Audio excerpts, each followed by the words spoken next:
Hello, everybody. I hope everything is going fantastic with you. I just read a statistics in the internet which created a kind of sadness that I could not hold.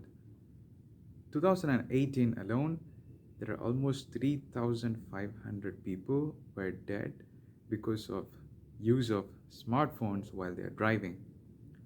In 2016, it was 2,100 some numbers, and in 2018, just 2 years, the number just doubled, and there were almost 7,000 accidents which has been recorded because of the usage of cell phone while they are driving. What's more worrying, what's more saddening fact is there is a child in Chennai or Delhi where an a man of 40 years old was driving a car and he did not notice a girl who was sitting on the road and he ran over this small little kid. Think of that. What kind of impact that would have created for the parents? And they start to know that this was because of a guy who did not notice on what is happening on the road, instead checking what's happening in the smartphone. It's just making me sad. But where does it all start from? If you look closer, where does it all starts from is how disciplined and how respectful of the people and the work that we do. Because when you drive, you need a lot of concentration on your road, and you need to know what's happening around you. And that's a job. People are driving for their job, or maybe they're driving for traveling. But when you drive, it's a fact that you have to focus more on what's happening in the road. That kind of creating a lot of impact in everybody's life. But if you see, it starts from being disciplined and being respectful on what we do and focusing on what we really do at that moment. Being present is what I'm trying to say. When you take a smartphone and try to use, you're using the visual part of your brain. When you take your phone, you see, you're using the visual part. I mean, you're watching it, right? The vision part of your brain is activated. And when you drive, the motor sensors of your brain starts working. But those are two different part of the brain, and they don't tend to work together because the way the brain is designed in a way that they need to have their own concentration level to function. And if you try to combine these together and you try to focus more on the visionary part and you do not focus on the motor sense, and that's when things go bad, and that's why accidents happen. And if you look closer, it harms. Smartphones are creating a lot of chaos these days. I see people at their work who are more focusing on phone. At those days when there were no smartphones, people used to gossip at work, whatever work they're doing. They used to gossip. And now I definitely feel the managers would have a feeling that people are not gossiping anymore. I mean, they're not talking about what is happening around them or what's happening within the team. Whenever they get time, a fraction of second, they indulge into their smartphone and they talk to their virtual applications that they have, which is again ruining the relationship. It's not creating that friendship or the bonding between each other in the workplace that we do.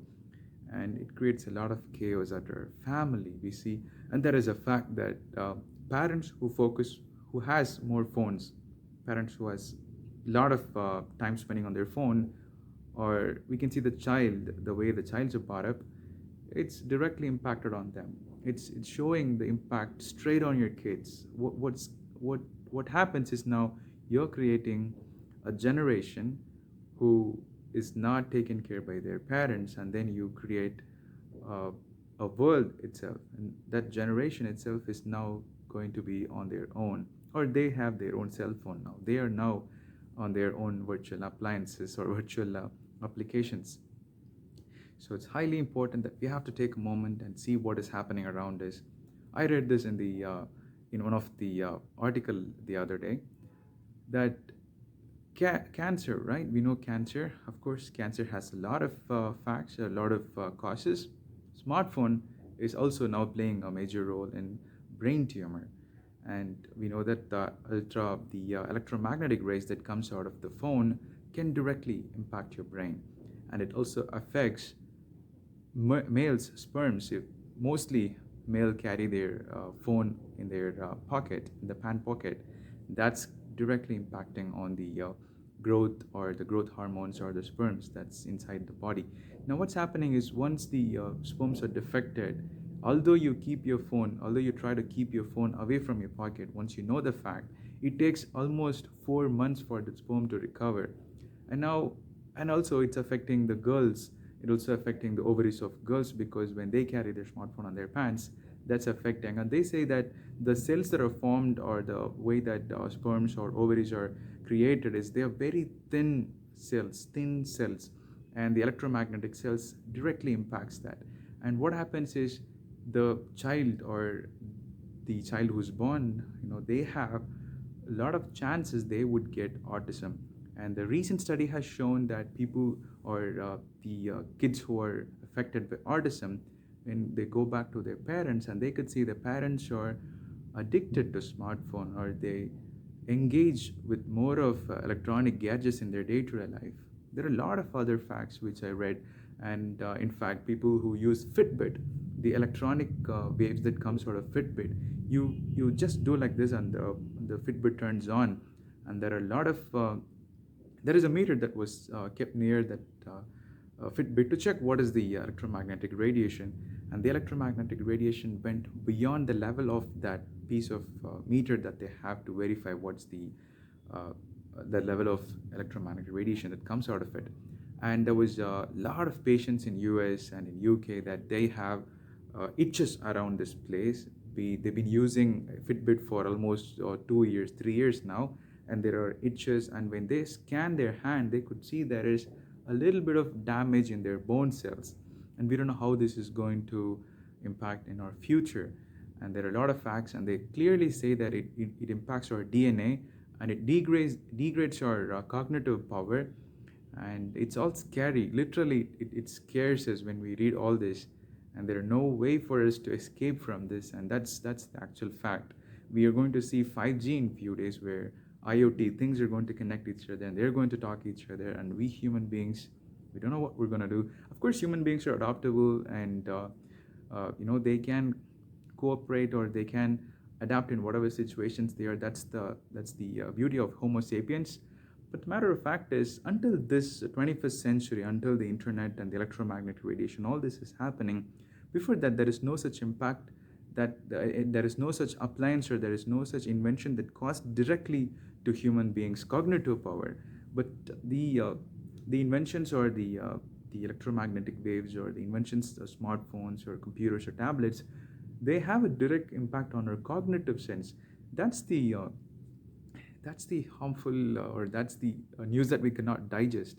And because the other inventions were helpful to form or evolve our species as human beings, but when we touch, or when we get an effect on our cognitive sense, that's really going to affect us very badly. And what can we do as a normal human beings who would go through our life, day-to-day life?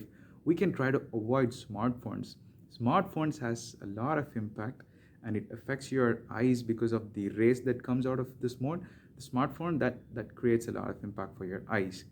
And as I told you, it affects your reproductive organisms, and it affects your cognitive sense, and a lot of other things. So try to avoid smartphones as much as possible. And there are recent studies that shows that it also creates an impact with your relationship. There are people started using Tinder or dating apps.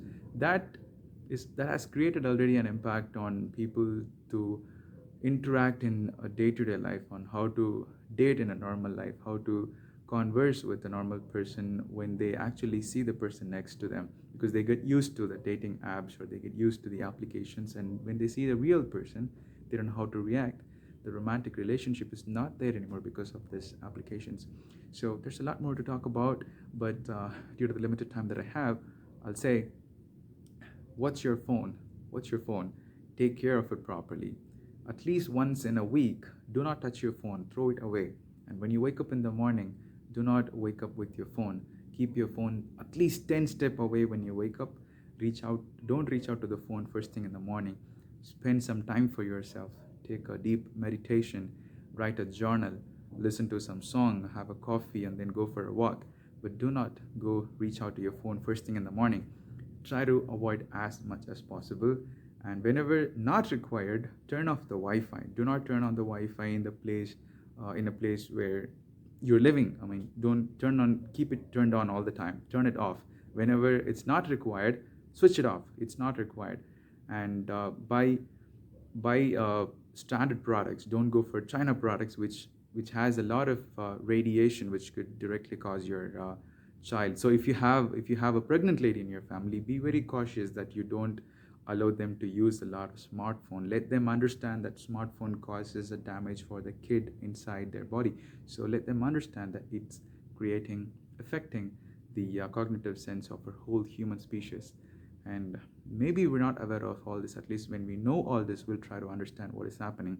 So you go ahead and research it. I did a research and I understood what is happening, and I'm trying to avoid smartphones as much as possible.